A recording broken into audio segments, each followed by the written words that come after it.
आवाज सर्वसामान्यांचा। वडूज नगरपंचायतीच्या नगराध्यक्ष पदासाठी 2 अर्ज दाखल झाले असून छाननीत दोन्ही अर्ज वैध ठरले असल्याची माहिती पीठासन अधिकारी तथा प्रांताधिकारी उज्ज्वला गाडेकर यांनी दिली। यावेळी प्रभारी मुख्याधिकारी संदीप घारगे यांची उपस्थिती होती।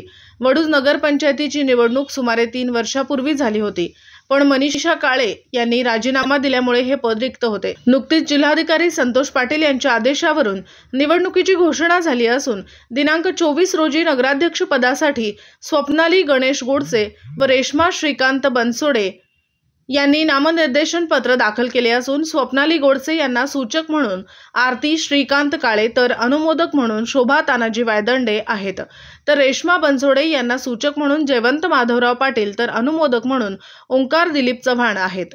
दिनांक 27 मार्च रोजी 10 ते 12 पर्यंत अर्ज मागे घेता येणार आहे। आता या 2 अर्जापैकी एक अर्ज माघारी निघाला नाही तर शुक्रवारी दिनांक 28 रोजी मतदान घेतले जाणार अशी चिन्ह दिसून येत आहेत।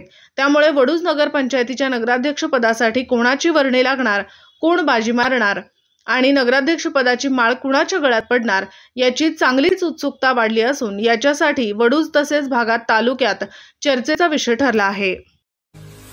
आपल्या परिसरातील महत्त्वाच्या बातम्या पाहण्यासाठी मायभूमी न्यूज चॅनलला YouTube वर सबस्क्राइब करा आणि बेल आयकॉन प्रेस करा।